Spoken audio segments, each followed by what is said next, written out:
Broadcast the rhythm.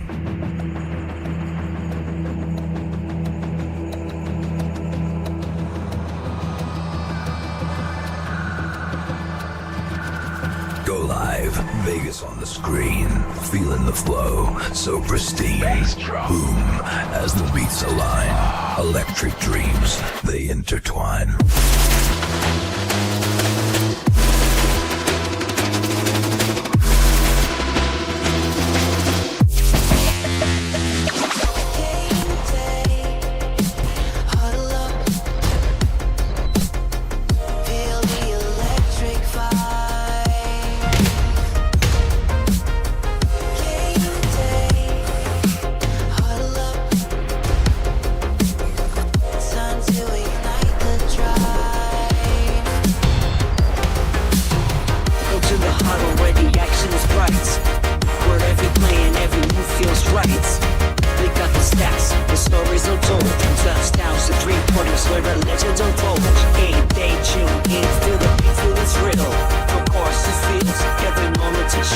It's a game day huddle. Your sports hang out, bringing you the scores, then make you shout.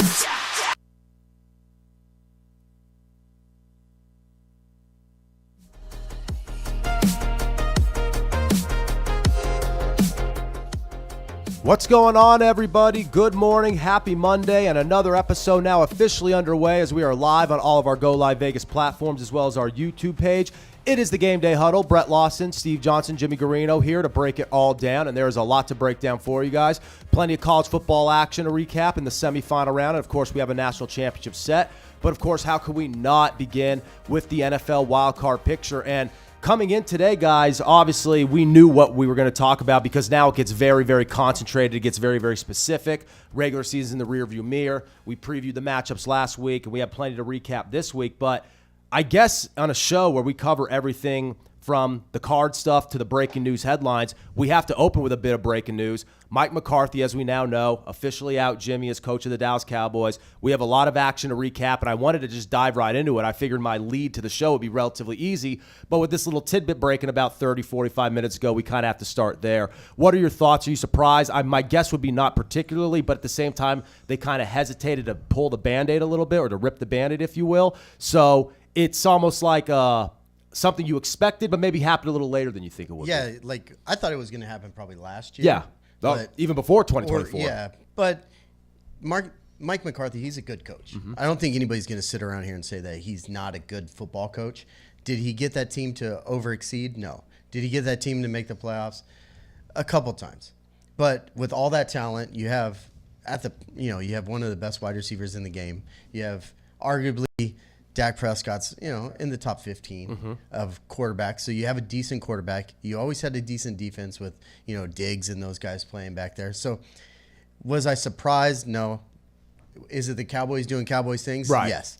As being a Giants fan, I'm like, please hire somebody other than Ben Johnson. Yeah, someone not as competent. Yeah. Right, I'm with you. So, but we'll see. And it's interesting, too, because as of right now, that roster probably isn't good enough to compete with whoever you have as Mike McCarthy's immediate successor. They have a lot of rebuilding to do, and it shows how the turnaround can be so quick in the NFL just a couple of years.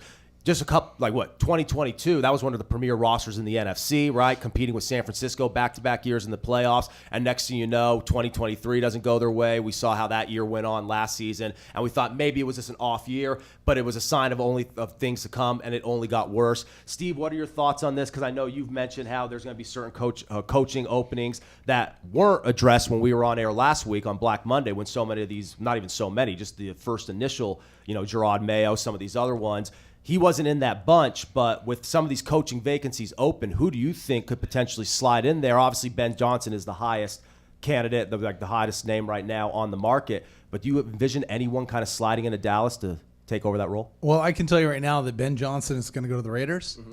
So I think that's already done, and it's just them getting done in the playoffs. Yeah, they really like Ben Johnson. I think that deal's done. That's the best hire right now in football. So if they do get that done, that's a great pick. And then I think that this move is specifically predicated that they weren't going to get rid of McCarthy until Dion went on his social media run over the last 3 to 5 days, saying that he would like to coach the Raiders. He would be willing to coach in the NFL, and his statements in regards to him and Shedeur walking off the field in defeat, saying that's not going to happen again, is an indicator. That's a very strong indicator to tell you that there's a good chance that that guy believes that he will be coaching his son in the NFL.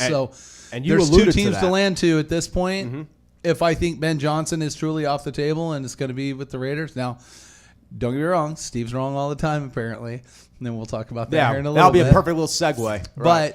But the situation with this, I think, is pretty black and white. This is the Dallas Cowboys opening the door for Deion Sanders to come be their coach and for them to try to move up and see if they can make a deal to get Shedeur. And they're in a spot. They've got some picks. They've got some movement to be able to do it. And it's a partner that would work with them because it's an AFC team, holds the number 1 spot in the draft. And they don't necessarily need a quarterback. They don't need a quarterback. They're not, the Jaguars are not replacing Lawrence. They're not going to do that.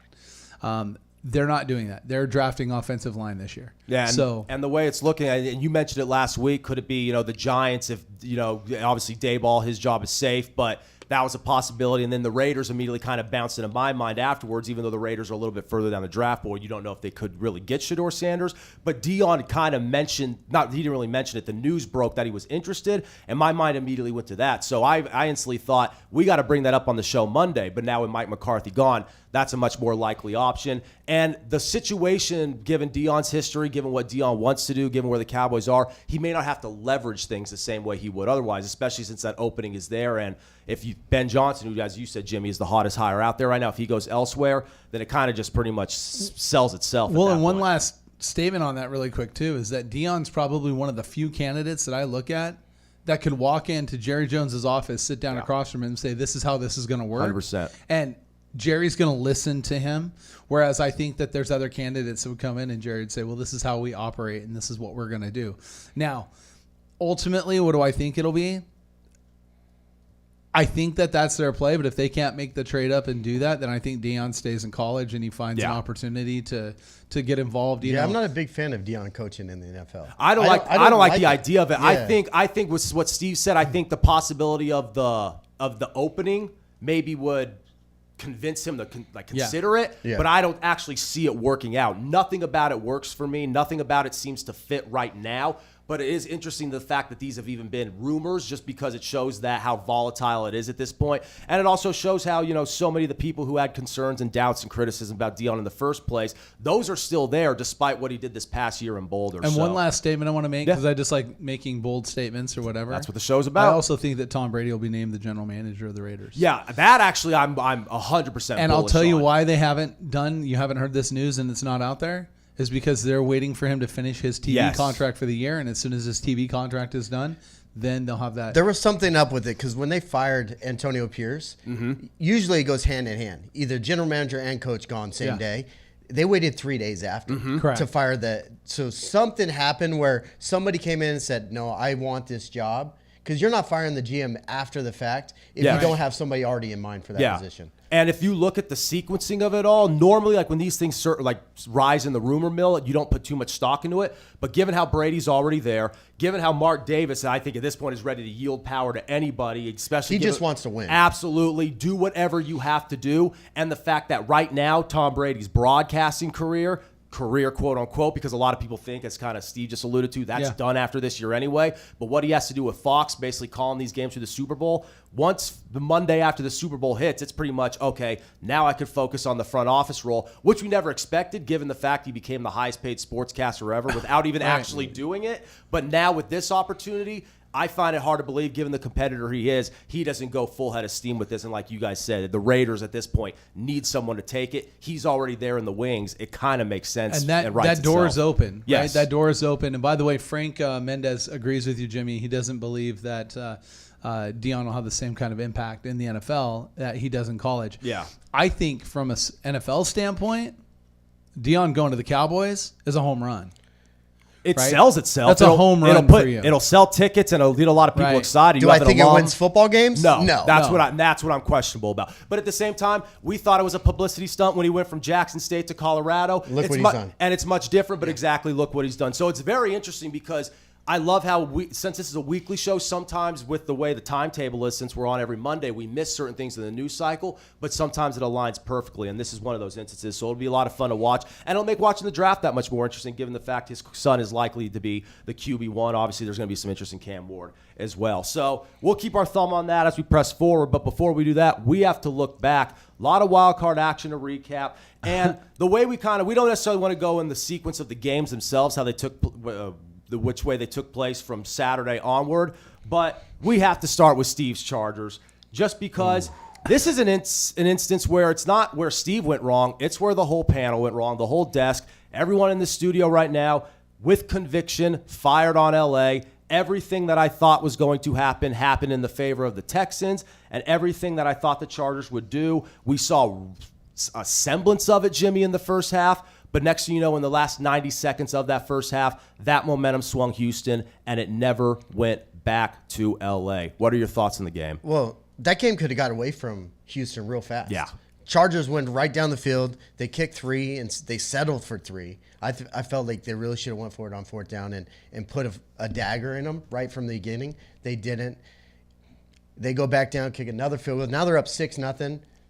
Game was a kind of a bore, big defensive fest, which Houston's offense hasn't looked great the last 6 or 7 weeks of the year. They haven't looked great. So it was one of those things where I was like, we all thought the Chargers were going to just steamroll them and go in there because they've been playing so well. Yeah.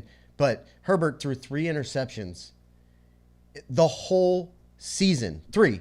He throws 3 in one game. And it actually wound up being 4 when it was all said and Said and done. done, right, yeah, the last one. And a lot of people are going to look at that. They're going to look at the final stat line. Some of that is inflated just because a lot of it was desperate. Yeah, Frank Mendez, our resident Raider fan here. Well, we have plenty of those out in the Valley, but Frank is loving this, I can assure you. But still made the playoffs. yeah, right. I just want to throw that out there. Just the worst draft pick. Your That's all team, it is. AFC West B. Your team watched the game from the same place you did, which was your couch. The classic couch argument. Until it doesn't work, I guess it does kind of work, right? But that's how we are, Jimmy. We're at this point, we're rooting against the Eagles, and hoping even as Washington is a fun story in the back of our minds, we have to root against them too. That's just fandom. But if you're just kind of analyzing this game objectively, you had good reason to believe the Chargers were the right side here, given the way they've been playing, given the way the offenses look, given the balance, Herbert using his legs with the RPO, the zone read, and everything they did well all year long was nowhere to be found on Sunday, at least as the game went on, other than maybe getting the ball to Lad McConkey, who had about damn near 200 yards receiving. What a stud he is. But when you look at that roster and you look at Harbaugh, I understand how in most situations a lot of people be all like, all right, how does this reflect on Harbaugh? But it wasn't coaching that was the difference in this one. And again, a lot of the stats, it's inflated. He was throwing into coverage, garbage time. It went off of Will Dissly's hand. But Steve, you as the Charger fan, I'm going to turn this to you now. The mic is yours. What is your reaction, both from a logical standpoint and an emotional standpoint, as someone who watched the game and saw the Texans outperform the Chargers, but also as someone who had a dog in the fight and was heartbroken by it? Well, let's talk about that. This is the second year that a team that should not have been on the same field with the Chargers beat them, right? Because Trevor Lawrence did the year before.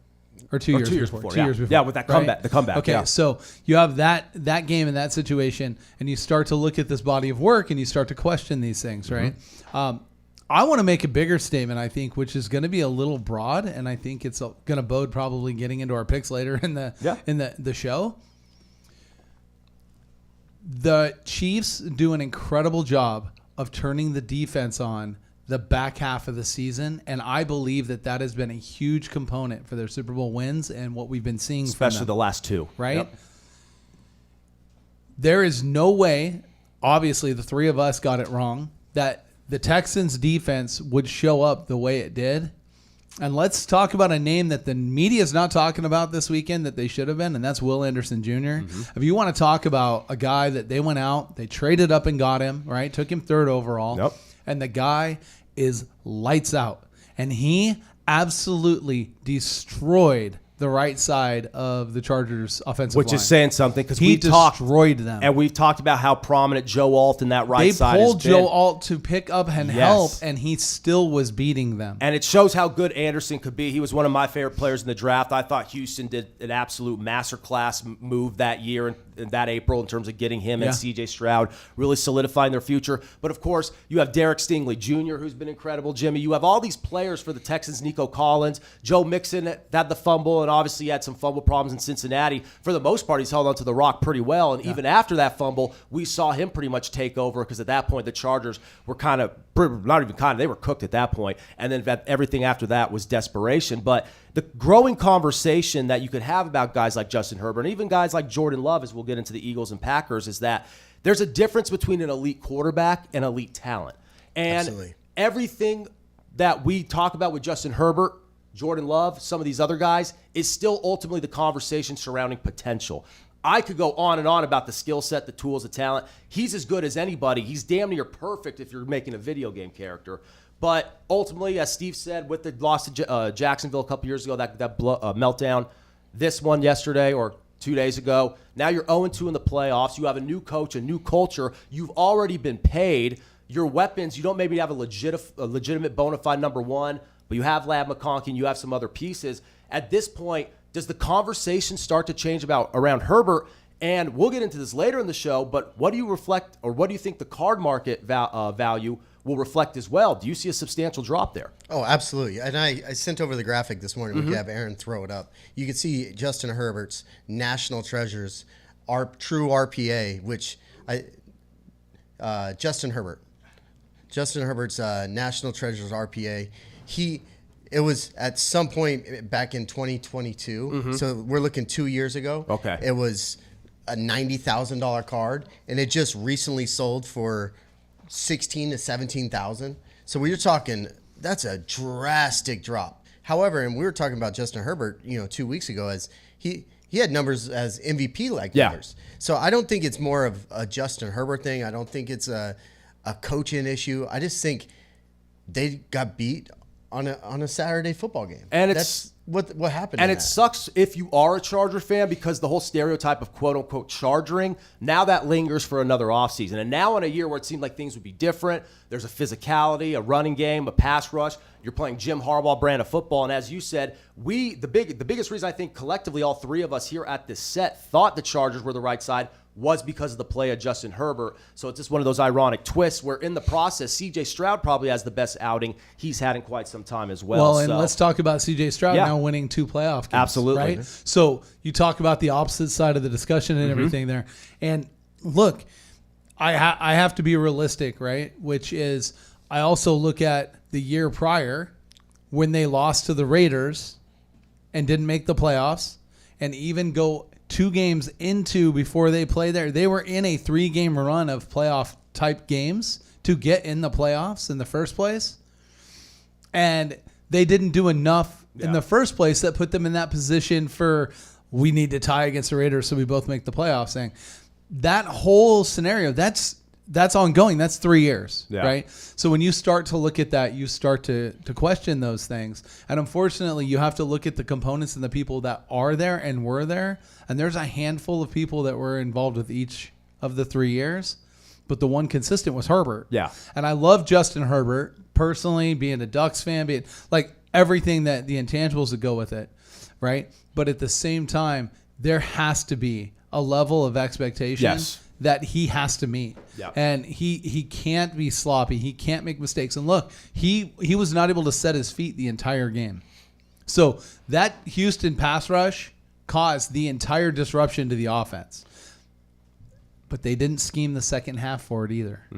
So if that's the case, now you have to start looking at that. So tells me that there are some pieces that are needed for that team to really be able to do it. And, as much as I like those little running backs and they seem cute and they seem fun and everything, we better be drafting in the second or third round somebody that can pick up a block in the backfield moving forward, and because that is a problem. Help in pass protection, absolutely. And Dobbins and Edwards were good kind of as this 1-2 punch, but you don't know if you have that bona fide number one back there. Who's blocking them? Absolutely. Neither one of those guys are stopping. And when you have a pass rush like Danielle Hunter when you have Will Anderson and when Tim Settle, all those Chris guys. Jones with absolutely. When And you then start looking next at these week, games that they had problems with, Yeah. The Chiefs, what was one consistent? Yep. The Broncos have a great pass rush, and they're going to be Exactly. facing these guys twice a year now. And it's interesting because they nailed Joe Alt in the draft. They've nailed some other guys, Ladd McConkey. They've done a lot of things right. It's just they haven't necessarily eliminated the negatives enough yet, kind of as you're mentioning, to where they could really take the next step. But I'm just getting major Steeler vibes from Chargers. Really? That's what I think this Chargers team is. And Like stagnant? Just where they're going to be good.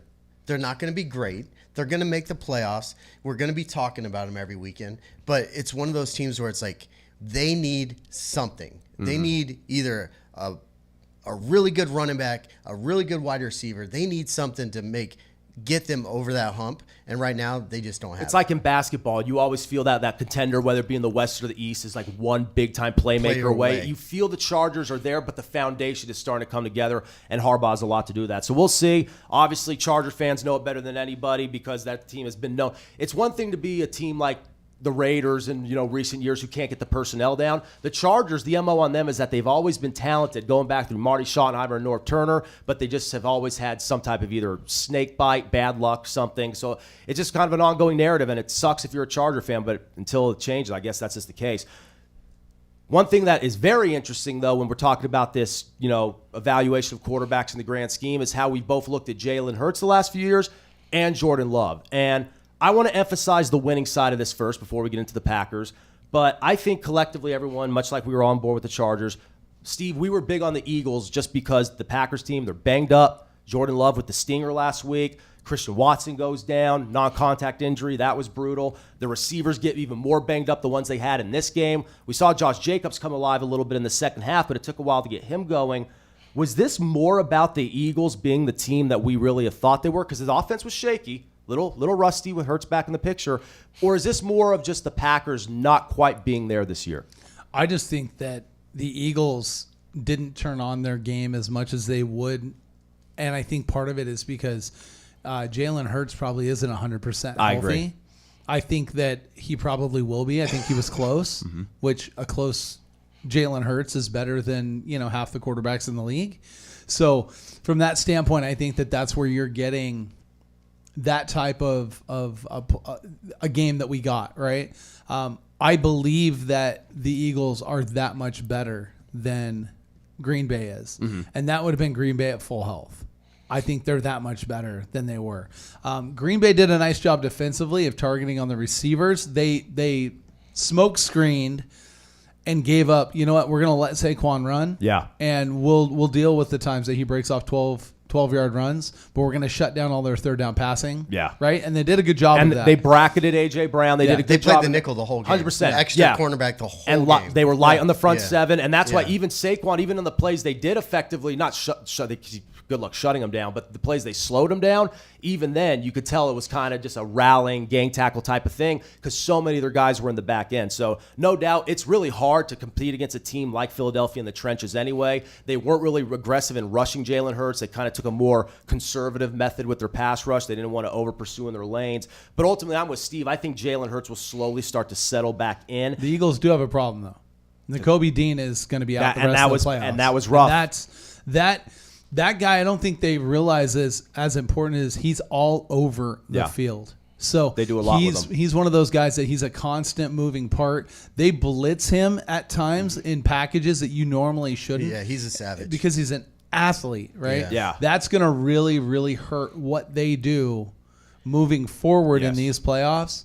Defensively, they're not going to be able to fill that gap for him, but they're going to have to find ways to scheme off of that. And if you have Vic Fangio, you think they're going to be able to do that just because if there's one defensive coordinator you assume is capable of doing just that. It's him. Correct. It does hurt Zach Bond a little bit just because of the all-pro year he's having. He had an incredible game yesterday. A lot of that is because N'Kobe Dean has kind of come into his own, Jimmy, the past few years. Initially wasn't looking good, really couldn't see the field, but he's really found his role and he's carved his niche there in Philadelphia. And I thought the same thing. Once you saw him get rolled up, I actually even thought maybe this game will look a little bit different. And we saw Josh Jacobs, get something going. He was backpacking Philly defenders, carrying them around. But, in the grand scheme of things, he also wound up carrying the Green Bay offense around. And that's why, even though I like Jordan Love, He never got it going this year. And I've heard a couple of people in the media say that since that game concluded yesterday.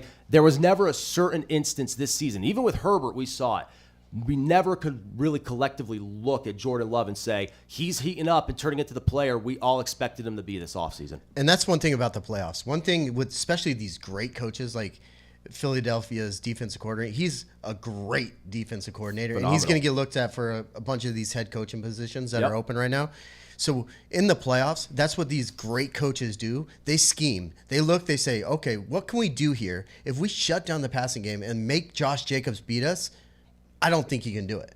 And that's what they did. Especially with a deficit. And it's like what Steve said, and you mentioned it too, how Green Bay was running nickel the whole time. Philadelphia's runs nickel like all the time. Yeah. Philadelphia's ran nickel the entire season because you have Quinyon Mitchell, you have Cooper When you have DeJean. two cornerbacks that can be on an Exactly. island, it doesn't matter what you do. And good safety play. And when you have Yes. two linebackers who have the athleticism of Bond and previously Nakobe Dean, it makes it easier to run nickel. So I think we're all in agreement. The Eagles did what they needed to do, and we're not in this for style points, especially now that we're in the postseason. It's about winning the damn game and not letting those silly mistakes cost you. And Philadelphia, despite being a little slow to get going offensively, their defense picked up enough slack for them to ultimately have a really convincing win. And as much as I love Josh Jacobs and as much as I want to see Jordan Love succeed, because I think the conversation is better when you have more quarterbacks in the mix, I think much like Herbert, we have to wait a little bit longer for him. I think that Green Bay really needs to address our offensive line. And I just think, look, time causes turnovers. Yep. It just does. If guys don't have time, they turn the ball over. Bad it decisions. just naturally happens. And you're seeing that. That's been part of the C.J. Stroud issue this year too, right? And they defended much better. They played a much better offense on the offensive line than they have. They protected well, yeah. Right? And so when your guy's upright, and he's got the time. And we saw that with Jalen Hurts in this game. If you recall, there was almost a 6-second Had a barbecue pocket play, right? Could have cooked the steak. And by the way, anybody who was knocking his footwork out of the draft, I think he fixed it. Because if all you have to do is watch that play and realize that the guy's a machine now with his footwork because he was laterally up and down. He was just right there. That was it. There are two players who really stand out in terms of refining their game and refining their mechanics as passers and their accuracy. It's Josh Allen, who's likely going to win the MVP or be right there when it's all said and done, and Jalen Hurts is another one. I completely agree. He still doesn't get enough credit. And even after what we've seen in 2022, that great Super Bowl performance, I feel he's still a little bit underrated as a passer. And when you have, first halves like you saw yesterday, it makes it easy for the media to pile on. This is not an Eagles team you want to sleep on. And as we know, they will face the winner of tonight's game between the Rams and the Vikings. We'll get to that one in a little bit. We kind of gave a rough preview of it last week. We'll get into it again at the end of the segment. But moving on to another team in the NFC East who will now find themselves in the divisional round taking on the number 1 seed Lions are the Washington Commanders. They top Tampa Bay, of course, with that doink. And the doink is one of those things now, like it has its own mystique because it's either going to cost you brutally and you'll never forget it, or it's going to be one of the most epic moments you'll ever have as a franchise, Jimmy.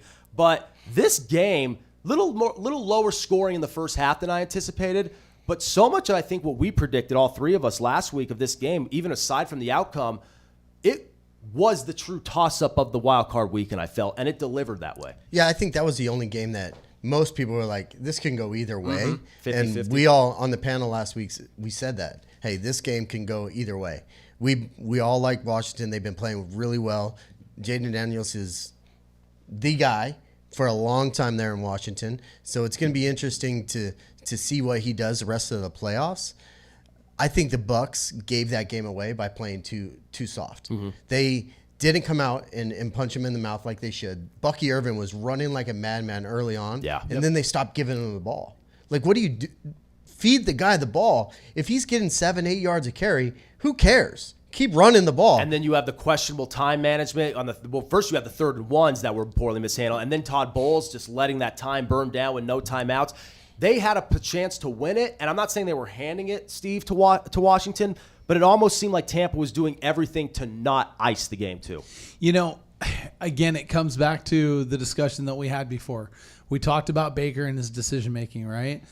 It looked like he was making much better decisions, and then he botches that whole situation with the fumble. Bobby Wagner, and then even at that, there was another incident where they mishandled their timing when they were trying to get down the field, and there was got blown up like 5 yards in the backfield because of the mishandling of the snaps. When those things happen, that is on your quarterback. It just is, right?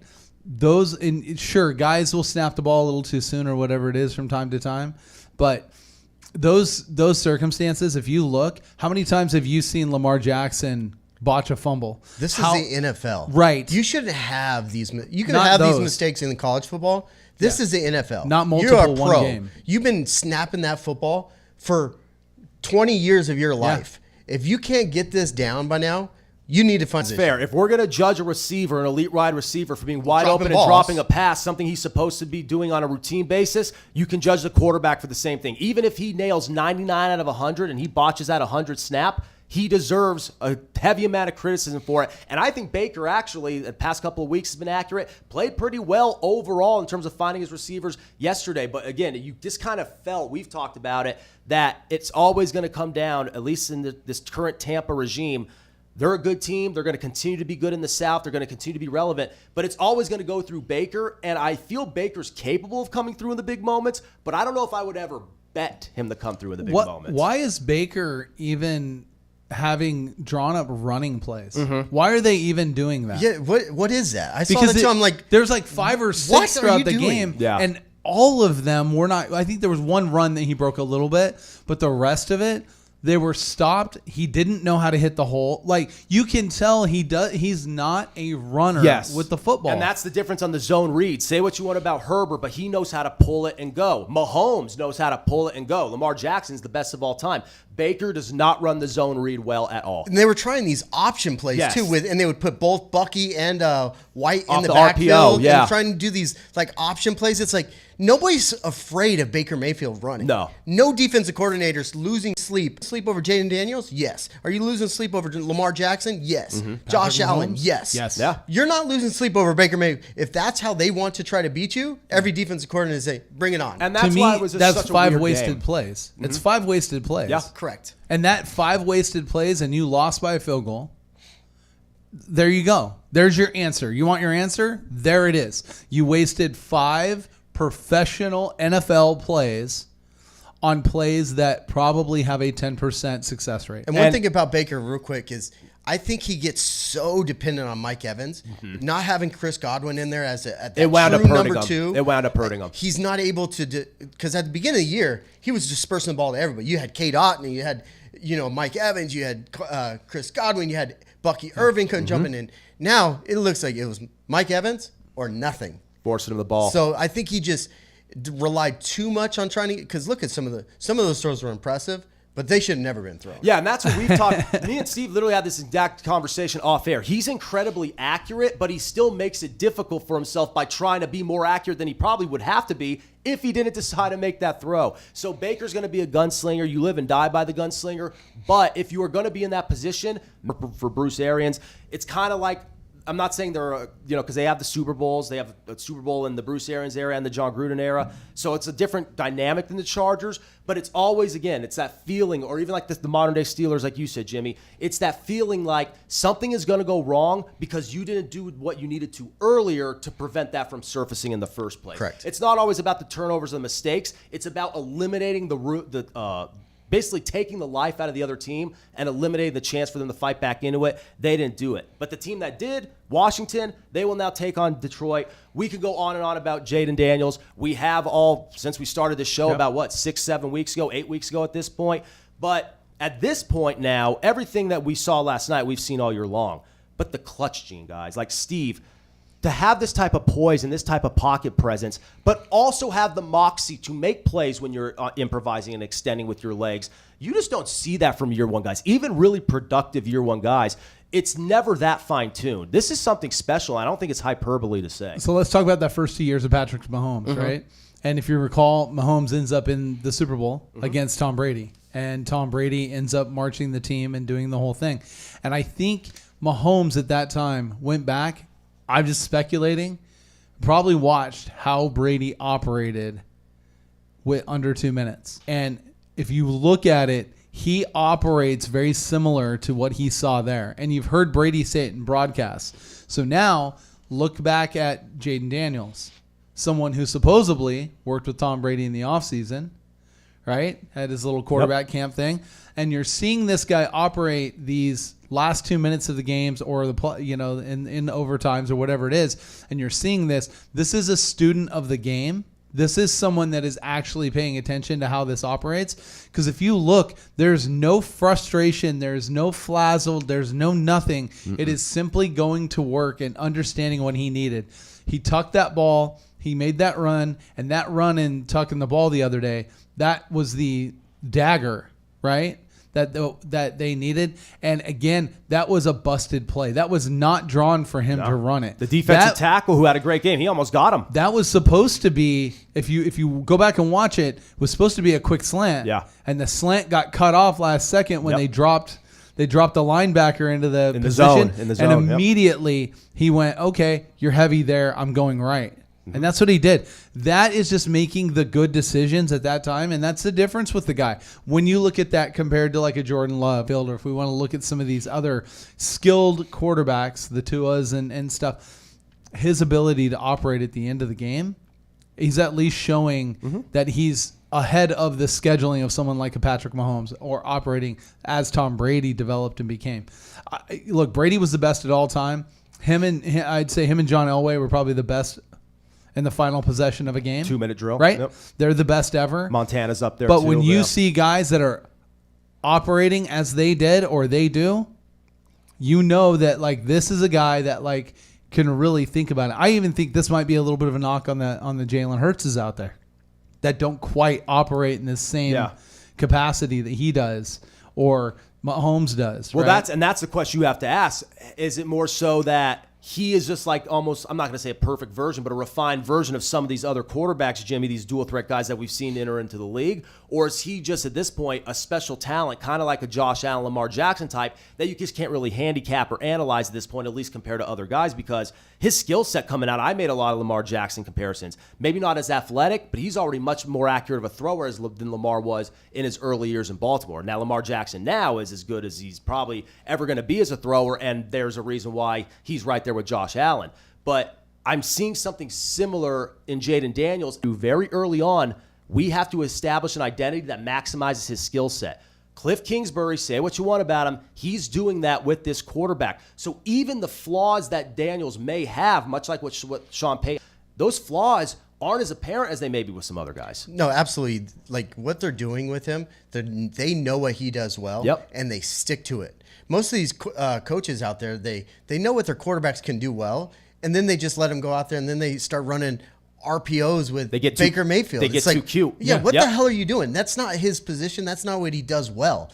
They do what Jaden Daniel does well. If you look back when he was at LSU, look at the damn weapons he had there. And now he put him on Washington. He's got okay weapons with Terry McLaurin and Zacchaeus and Brian Robinson in the backfield. Like, they're okay. It's a good team that has room to get better. They're overachieving in many ways. Yeah. They're okay. They're just not great. And the guy still looks amazing every week. Yeah. I don't think anybody can come out there and say, this is not the offensive rookie of the year. This is not the guy that Washington's going to depend on for the next 15, 13, 14 years. Yep. So he looks the part. We'll see if he can stay healthy. His frame scares me a little bit. And that's why I almost Lamar and early age. Exactly. And that's what's interesting because Lamar did a great job of bulking up after year one, going into that first MVP year. I'm curious to see in an NFL strength and conditioning program, he does the same. Well, and I'll just point this out really quick. There's two guys which the comparison is going to seem odd, but Drew Brees and Dan Marino, because there's no one in the NFL that gets rid of the ball as fast as Jaden Daniels does. His release is ridiculous. Yeah, he throws the ball like a catcher, right? His hand gets to the ear. That's it. He doesn't wind back. He doesn't take the time. And he can throw off of either foot that way. And that's a big part of this because he gets the ball out quicker than most of the other quarterbacks. And he's got guys that are fast enough to be able to do this. And his accuracy almost increases when he moves because it seems like a greater amount of velocity is put on the ball when he moves, much like Bo Nix this year. And that's where we'll go ahead and pivot into this Buffalo-Denver game. And kind of like how we were with Philadelphia and Green Bay. Denver wasn't depleted with, or banged up with injuries and missing guys like Green Bay was. But we all collectively